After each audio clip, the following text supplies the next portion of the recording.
அந்த டைம்ல சூர்யா நடிக்க தெரியாதுன்னு சொன்னாங்க. சமீபத்தில் நான் ஒரு 10 மலையாள படம் பார்த்தா 10மே நல்லா இருக்கு. இங்க 10 படம் பார்த்தா அதுல 2 தான் நல்லா இருக்கு. அப்ப என்ன காரணம்? ஹீரோக்கெல்லாம் செருப்பால் அச்ச மாதிரி இருக்கும், கொஞ்சம் திருந்துவாங்க.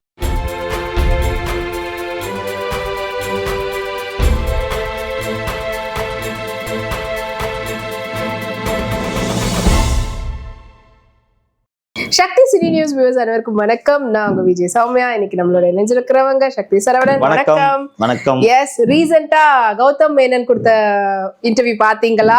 அதுல எக்கச்சக்கமான விஷயம்லாம் சொல்லியிருக்கிறாரு, எதிர்பார்க்கவே இல்லை.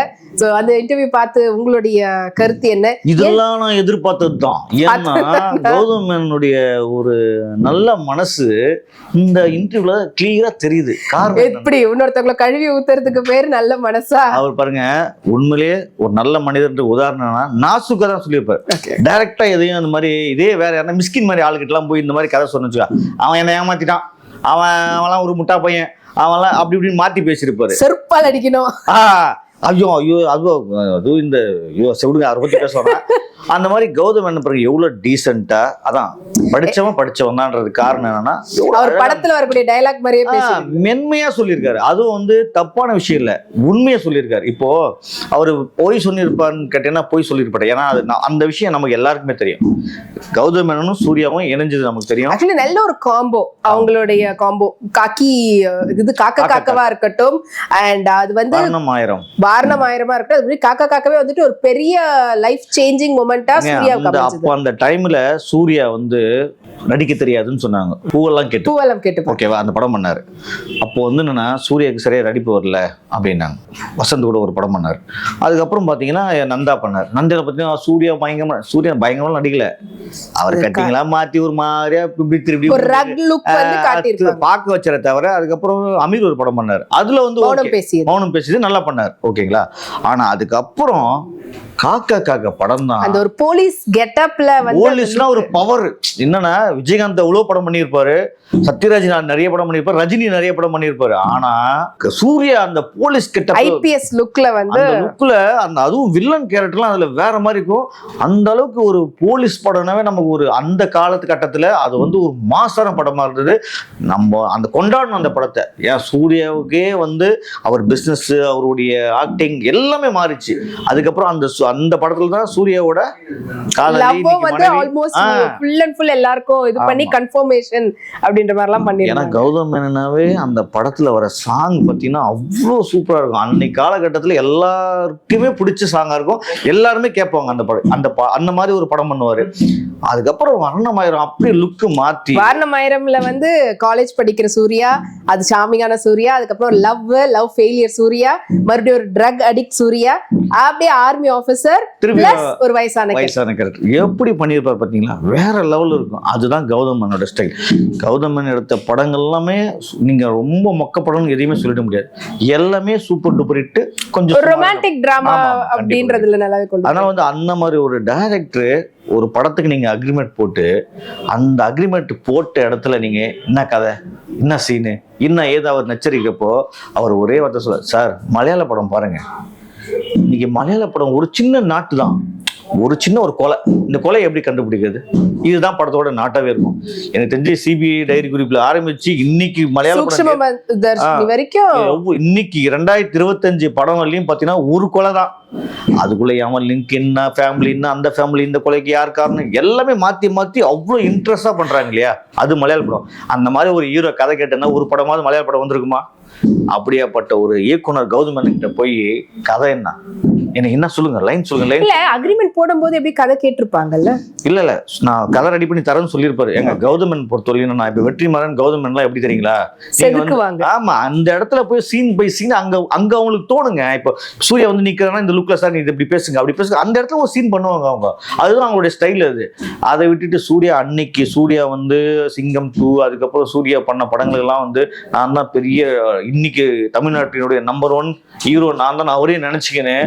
அன்னைக்கு கௌதம் மேனனை வேணான்னு சொன்ன காரணம், கௌதம் மேனனை தூக்கி போட்ட காரணம் இன்னைக்கு அனுபவிக்கிறாரு கங்குவால.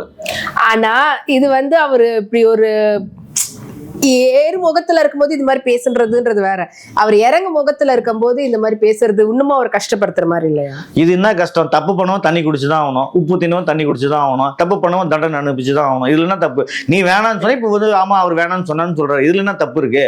இல்ல அதுல அவர் சொல்லி இருக்கிறாரு, இது வந்து சூர்யா பண்ணிருந்தா இது இன்னும் கொஞ்சம் மார்க்கெட் வந்து எனக்கு ஈஸியா கிடைச்சிருக்கும், ஈஸியா நான் வந்து படத்தை வந்து அன்னைக்கு கௌதம் மேனன் பட்ட கஷ்டம் அவமானங்கள்லாம் அதிகம். ஏங்க ஒரு இப்போ வரைக்கும் அந்த படத்தை ரிலீஸ் பண்ண முடியாம அவஸ்தைப்பட்டு. ஆமா இல்ல அந்த படம் விடுங்க, அது வந்து அவர் பணம் போட்டாரு, பணம் இப்ப ரிலீஸ் ஆயிடும், அதுக்கு லேட்டா வந்தாலும் லேட்டஸ்டா வரும், அது பிரச்சனை இல்லை. அன்னைக்கு கௌதம் மேனன் அசிங்கப்பட்டார்ல, சூர்யா வந்து நான் விலகிக்கிறேன் கௌதம் மேனன் படத்துல இருந்து சொல்றப்போ, நான் அந்த படம் டிராப் பண்ணிக்கிறேன்னு சொல்றப்போ பினான்சியர்ஸ் எல்லாம் போயிட்டு இருப்பாங்க. ரெண்டு அவர் மன உளைச்சல் எவ்வளவு இருக்கும்? ஒரு ஏங்க 2 படம் வாழ்வு கொடுத்த ஒரு இயக்குனருங்க. அந்த காலத்துல எல்லாம் தயாரிப்பாளர் இயக்குனரும் கடவுள் மாதிரி பார்ப்பாங்க. எம்ஜிஆர்லாம் வந்து அப்படி பார்த்து வரா, முதலாளி தான் கூப்பிடுவாரு. இன்னைக்கு வரையும் எம்ஜிஆரா இருக்காரு. ரஜினி அந்த மாதிரி தான், ஏவிஎம் இது மாதிரி எவ்வளவு நிறுவனம் வந்தாலும் அவங்க கிட்ட அந்த ரெஸ்பெக்ட், அந்த மரியாதை இருக்கு பத்தியா இயக்குனர் கிட்ட. இன்னைக்கு எஸ்பி முத்துராமன் ரஜினி வீட்டுக்கு எப்படி டைரக்டா வருவாரு, எல்லா அவருடைய வீட்டு ஃபங்க்ஷன் மொத்தமே அவர் கலந்துக்குவாருன்னா அந்த மரியாதை முத்துராமன் சார் கிட்ட இருக்குல்ல, அதே தான் இயக்குனரை மதிப்பாங்க. இப்ப இருக்கிற ஹீரோக்கள் எல்லாமே இயக்குனரை மதிக்கிறதே கிடையாது. அதனால இப்படி விளங்காம போறது காரணம் உதாரணம் விஜய் சேதுபதி. இப்போ நல்ல படங்களை தேர்ந்தெடுக்கிறாரு, அப்பெல்லாம் வந்து இயக்குனரை மதிக்கிறதே கிடையாது, விளங்கல. ஓகேங்களா? இப்போ சமீபத்துல சூர்யா, அந்த காலகட்டத்துல சிங்கம் தவிர ஒரு படம் இட்டு கொடுக்கல. இது வரையும் 2 படம் வந்தது. எது? ஜெய் பீம், சூரரை ரிப்போர்ட், ரெண்டுமே ஓடிடி. ஓகேங்களா? அது ஏதோ மக்கள் அங்க வீட்லயே உட்காந்து பார்த்துட்டாங்க. அதுக்கப்புறம் அவரு எந்த படமும் இட்டு கொடுக்கல.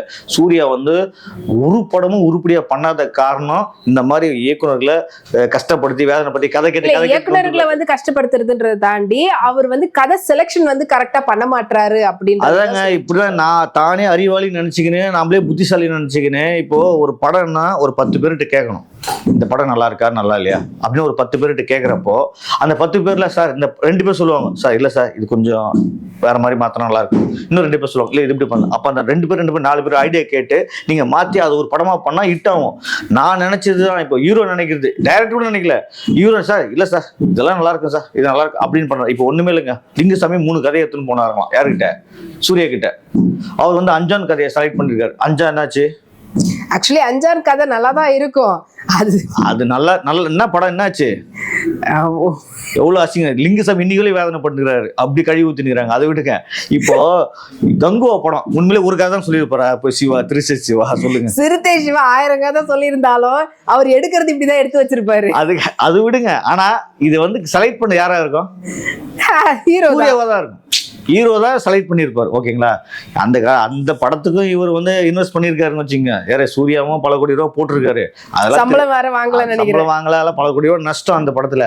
அதுதான் சொல்றேன்னு, நீங்க ஒரு டைரக்டரோட வைத்தியஸ்ல கொட்டிக்கு நீங்க இன்னைக்கு அனுபவிக்கிறீங்க. சூர்யாவுக்கு இப்போ உண்மையிலே அவர் ஓப்பனா சொல்றாரு, கௌதமன்லாம் ரொம்ப பாராட்டுறேன் நான். ஏன்னா இப்படி சொன்னாதான் அடுத்து திருந்துவானுங்க. இப்ப நீ எனக்கு வந்து பல கோடி ரூபா லாபம் ஒரு தயாரிப்பை சொல்லிட்டே இருந்தான்னு வச்சுக்கோ, சார் 10 விசா வரல சார் இந்த படத்துல, இவனுங்களாம் என்ன ஏமாத்துறானுங்கன்னு ஓப்பனா சொல்றத பத்தி அவரை நம்ம பாராட்டணும். ஏன்னா உண்மையை சொல்றாரு. நம்ம நினைச்சிட்டு சார் அந்த படம் இட்டு தயாரிப்பாளர் நல்லா வசதியா வாழ்ந்துருப்பாரு, கிடையாது. அவர்லாம் வேதனைப்பட்டு ஓப்பனா வெளியே வந்து சொல்லணும். ஆனா இப்போ அவர் ஆல்ரெடி கொஞ்சம் நஷ்டமா இருக்கிறாரு. அண்ட் இந்த படத்தை வந்து ரிலீஸ் பண்றதுக்கு ட்ரை பண்றாரு. பட் ஆனா சூர்யாவும் விக்ரமும் நம்ம ஈக்குவலா தான் வச்சு பாக்குற அளவுல தான் அவங்க மார்க்கெட் ஸ்ட்ராட்டஜி வந்து இருக்குது அப்படின்னு சொல்லலாம். அதுக்கு அடுத்தபடி இப்ப வந்து பாத்தீங்கன்னா வாடிவாசல்ல இருந்து வெளியில போயிட்டாருன்னு நினைச்சோம் சூர்யா. ஆனா வாடிவாசல்ல மறுபடியும் உள்ள வந்திருக்கிறாரு. அண்ட் அதே போல வந்து இதே மாதிரியான ஒரு டைரக்டர் கூட பிரச்சனை பண்ணதுதான் வணங்கான் படம். அதுல இருந்து வெளியில போனாரு. ஆனா வணங்கான் ரிலீஸ்க்கு முன்னாடி நடந்த அந்த ஈவெண்ட்ல வந்து பாத்தீங்கன்னா செயின்லாம் போட்டு பாலாவோட எல்லாம் பேட்சப் பண்ணாரு. சோ இது எல்லாமே வந்து கங்குவானால வந்த ஒரு லெசனா? நீங்க சொல்றது 100% உண்மைதான். என்னன்னு பாத்தீங்கன்னா விக்ரம் சூர்யா கணக்கு பண்ணா சூர்யா ஒரு படி மேல இருக்காரு. ஏன்னா அவருக்குன்னு ஒரு ரசிகர் கூட்டம் இருக்கு. விக்ரம் நல்லா பண்ணுவாரு, பிசினஸ் இருக்கு இருன்னு சொல்ல. ஆனா விக்ரமோட கம்பேர் பண்றப்போ சூர்யா ஒரு படி மேல. அதுதான் கௌதம் மேனன் சூர்யா ஆசைப்பட்டார், சூர்யா கிடைக்கல. அதுக்கப்புறம் பாத்தீங்கன்னா சூர்யாவுக்கு அடிப்பட்டது உண்மையிலே இப்பெல்லாம் அடிப்பட்டு திருந்தணும். ஏன்னா சூர்யா இன்னும் 4 படம் ஓடி இருந்தா கையிலே பிடிச்சிருக்க முடியாது. உண்மையிலே இந்த கங்குவோட லெசன் தாக்கம் தான் இது போச்சுங்களா. உண்மையிலேயே பாத்தீங்கன்னா வாடிவாசல் வந்து இவர் வந்து டிராப் பண்ணிட்டு போயிட்டாரு. காரணம் என்ன? சூர்யா எல்லாம் சொன்னாங்க. ஏன்னா வெற்றிமாறன் வந்து விடுதலை சூரிய வச்சு பண்ணாலும் அவரே கூட பண்ணுவாரு அப்படின்னு. ஏன்னா இப்போ பாலா வணங்கான்ல ஓடினார். ஏன் ஓடினார் பாத்தீங்கன்னா பாலா மாற மாட்டார். பாலா வந்து ஒரு இயக்குனரா தவிர ஃபர்ஸ்ட் படத்துல எப்படி இருக்கிறோம், நீ யாரா வேணா இருந்துக்கோ, ஆனா இந்த படத்துக்கு நான் தான் டைரக்டர், நான் சொல்ற மாதிரி நீ முடிவெட்டு, நான் சொல்ற மாதிரி நடு, நான் சொல்ற மாதிரி ட்ரெஸ்ஸை போடுதான் சொல்லுவாரு தவிர இவரு போய் அங்க சஜஷன் சொல்ல முடியாது. ஆனா இது மாத்தலாம் அது மாத்தலாம், டே போடா போய் நில்றான்னு சொல்லுவாரு அவர். அந்த மாதிரி ஆளு. வெற்றிமாறன் எப்படின்னு பாத்தீங்கன்னா ஹீரோ திட்டமிடல கூட பக்கத்துல என்ன பண்ணுவாரு, அசிங்கமா திட்டுவாரு. அது ஹீரோக்கே திட்டின மாதிரி தான் இருக்கும் அது. ஓகேவா? அந்த மாதிரி அவர் வந்து கரெக்டா ஹீரோ கிட்ட, ஹீரோன்ட்டு இல்ல நடிகர்கள் கிட்ட என்ன கேட்டு வாங்கணுமோ அதை சொல்லி அவர் கரெக்டா வாங்கிடுவாரு. அது வர வழியும் விட மாட்டாரு. அது வந்து ஒரு நாள் இல்ல 4 நாள் ஆனாலும் அதே சீன் தான் எடுப்பாரு. அது நல்லா வர வழி விட மாட்டாரு. அது தயாரிப்பாளர் மொட்டை அடிச்சாலும் சரி, இல்ல காசு கோடி கோடியா கொட்டி போனாலும் அதை பத்தி யோசிக்க மாட்டாரு. அவருக்கு தேவை படம் நல்லா வரணும், அதுல வந்து காம்ப்ரமைஸ் பண்ணிக்காம அதை கரெக்டா பண்ணுவாரு. அதனாலதான் என்ன பண்ணாருன்னா, ஐயோ வெற்றிமாறன் வாடா சாமி நமக்கு வேலைக்கு ஆகாதுன்னு சொல்லி அதை டான் என்னதான் சம்பளம் கொட்டி கொடுத்துக்கிறேன்னு சொன்னாலும் இவர் என்ன பண்ணிட்டாருன்னா, ஐயோ என்ன நடிக்க முடியாது என்ன விட்டுருங்கன்னு ஓடிட்டாரு. ஏன்னா படத்துக்கு முன்னாடியே மாடோட சுத்திட்டு இருந்தாரு, போய் பிராக்டிஸ் பண்ணுங்கன்னு விட்டு. இவரு என்ன நினைச்சிட்டோம்னா, இது வந்து நம்ம கோலிவுட் வந்து ஹாலிவுட் நினைச்சிட்டாரு. ஏன்னா அப்போ ஹாலிவுட்லாம் பாத்தீங்கன்னா ஹீரோக்குள்ள பெரிய வேலை இருக்காது, எல்லாம் கிரீன் மெட்டல் நின்று பறக்கிறது ஃபைட் பண்றதெல்லாம் வந்து ஈஸியா பண்ணிடுவாங்க இங்க நினைச்சிட்டாரு அவரு. ஆனா வெற்றிமாறன் ஆளுகெல்லாம் மாட்டினா புளிஞ்சு எடுத்துருவாங்க இல்லையா, அதனால தப்பிச்சு ஓடினாரு. பார்த்தாரு கங்கு அடி.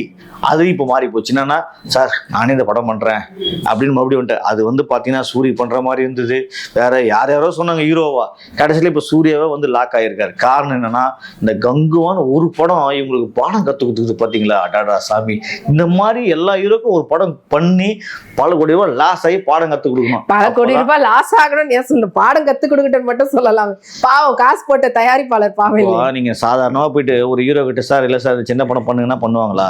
ஏமா இப்படி பல கோடி ரூபாய் நஷ்டம் ஆகி நடுத்தருக்கு வந்ததாம திருந்துவாங்க இவங்கலாம். ஆனா மலையாள இண்டஸ்ட்ரியில வந்து அந்த மாதிரியான வேறுபாடே கிடையாது. ஒரு பெரிய செலவுல ஒரு படம் பண்ணிருப்பாரு மம்முட்டியோ இல்ல மோகன்லாலோ இல்ல ஃபஹத் ஃபாசிலோ, அதுக்கு அடுத்து வரக்கூடிய படம் பாத்தீங்கன்னா ரொம்ப சிம்பிளா ஒருத்தருடைய படத்துல சப்போர்ட்டிங் ரோல்ல நடிச்சிருப்பாங்க. அந்த மாதிரி இங்க அந்த பழக்கம் வரவே உண்மையிலே சொல்ல போனா, நான் வந்து ஒரு பச்சை தமிழ், ஓகேவா, மலையாளம் சினிமாக்காரங்களை பார்த்து நமக்கே பொறாமையா இருக்கு. என்னன்னா, அவனுக்கு கதை என்ன வேணுமோ அதான் நடிக்கிறானுங்க. எனக்கு பாருங்க, தெலுங்கு தெரியாது, மலையாளம் தெரியாது, ஹிந்தி தெரியாது, ஓகேங்களா. ஆனா இருந்தாலும் அவங்களாம் பாக்குறப்போ உண்மையிலே கையெழுத்து கும்பலான்னு தோணுது. காரணம், பெரிய ஹீரோங்க ஃபர்ஸ்ட் இது. இப்போ நம்ம சாதாரண இப்போ ஒரு படம் பார்க்குறோம், இப்போ சமீபத்தில் வந்த படங்கள்லாம் பார்க்குறோம், 1/2 மணி நேரம் ஹீரோ வரமாட்டாரு, அதுக்கப்புறம் தான் 1/2 மணி நேரம் படம் வரும். பெரிய ஹீரோவே இப்படித்தான், கதைக்கு என்ன தேவை அது மட்டும் தான் அவங்க நடிப்பாங்க. சும்மா தேவையில்லாம எனக்கு ஒரு சாங் வைங்க, எனக்கு ஒரு ஃபைட் வைங்கலாம் கேட்கவே மாட்டாங்க. அப்படி மலையாள இண்டஸ்ட்ரி அவ்வளோ சூப்பராக இருக்கு. இப்போ பாருங்க தெலுங்கு இண்டஸ்ட்ரி அவ்வளோ சூப்பராக இருக்கு. கன்னடா நமக்கு மேலே இப்போ டாப்ல இருக்க மாதிரி இருக்கு. ஏன்னா வந்த படம்லாம் 2 படம் 3 படம் 1000 கோடி வசூல். காந்தாரா வந்து அந்த வேற மாதிரி, கேஜிஎஃப் வந்து வேற மாதிரி மாத்திச்சு. உண்மையில அவங்கெல்லாம் வந்து நம்ம டெக்னீஷியனாக அவங்க பயன்படுத்தியிருந்தாங்க. நம்ம ஹீரோ எந்த இந்த படத்துல எந்த ஹீரோயின் இங்க அறிமுகம் பண்ணாலும் அது கன்னட படத்துல இருக்கும். புதுசா யாருமே அவங்க புதுசா கொண்டு வர மாட்டாங்க. இங்க இருக்கிற எல்லா தமிழ் டெக்னீஷியன் மொத்தமே அங்க ஒர்க் பண்ணியிருந்தாங்க. இப்போ அவங்களே வேற லெவல் மாறிட்டாங்க. இப்படி அதுக்கு என்ன காரணம்னா, அவங்க வந்து நடிப்பு பணம் பெருசா எதிர்பார்க்க மாட்டாங்க, நல்ல எண்ணங்கள், ஓகே, இயக்குநர்களுக்கு மதிப்பு தராங்க, இயக்குநர் சொல்றதை கேட்கறாங்க, ஒரு முறை கதை கேட்டு அவங்க ஒரு டீம் ஒர்க் நல்லா ஒர்க் பண்றாங்க. இங்க மட்டும்தான் என்ன பண்றாங்க, பணம் பணம் பணம், தயாரிப்பாளர் தலையில மண்ணை போட்டு அவங்க பணத்தை புடுங்கி நாசம் பண்றதுல குறியா இருக்காங்களே. ஆனா இதுவும் வந்து முழுசா சொல்ல முடியாது. இங்கேயும் வந்து கதையை மட்டுமே வச்சு பண்ணக்கூடிய படங்களும் இருக்குது. பட் ஆனா அது அந்த படம் வரும்போது மட்டும் அது ஓடுது. அது வந்து பெரிய லெவல்ல எல்லா படமும் பார்ப்பேன். சமீபத்தில் நான் ஒரு 10 மலையாள படம் பார்த்தா 10மே நல்லா இருக்கு. இங்க 10 படம் பார்த்தா அதுல 2 தான் நல்லா இருக்கு. அப்ப என்ன காரணம்? அதான் சொல்றேன், எல்லா ஸ்டார்ஸ்மே அப்படி பண்றது இல்லைன்னு சொல்ல வரேன். எல்லா நடிகர்களும் பண்றது இல்ல. ஆனா எல்லாருமே அது அந்த ஒரு பாயிண்ட்ல அப்படியே மாற மாட்டேன்றாங்க. அது மாறணும்னா இப்ப கௌதம் மேனன் மாதிரி ஆளுங்களாம் ஓப்பனா இது மாதிரி வந்து பேசுறதுனால தான், மிஸ்கின் மாதிரி உளராம கௌதம் மேனன் மாதிரி தெளிவா உள்ளதை உள்ளபடி தெளிவா சொன்னா இந்த ஹீரோக்களுக்கெல்லாம் செருப்பால் அச்ச மாதிரி இருக்கும், கொஞ்சம் திருந்துவாங்க. ஓகே, ஸோ சூர்யா அவர்கள் மட்டும் இல்லாம சூர்யா மாதிரி பல பேர் பண்ணிட்டு இருக்கிறாங்க. ஸோ அவங்களுக்கும் இது வந்து அடுத்தடுத்த படங்கள்ல கரெக்டா கதையை சூஸ் பண்றது மட்டும் இல்லாம, இப்ப இயக்குனரோ இல்லைன்னா யார் அந்த கதையை வந்து இது பண்றாங்களோ அதை கரெக்டா அவங்களுடைய போக்குல எடுக்க விட்டா நீங்களும் வெற்றி பெறலாம், படமும் வெற்றி பெறும், நம்மளும் ஒரு ஆடியன்ஸா ரசிக்கலாம். கண்டிப்பா. ஏன் நமக்கு இதுதான் ஆசை, ஒரு நல்ல படங்களை ஒரு இயக்குநர்கள் கொடுப்பாங்க, அவங்கள நம்பி கொடுத்தா இவங்க எல்லாருமே ஜெயிப்பாங்க. நம்ப மாட்டேன்றாங்க, அதெல்லாம் கொஞ்சம் திருத்திங்கன்னா கொஞ்சம் நல்லா இருக்கும். நன்றி, வணக்கம்.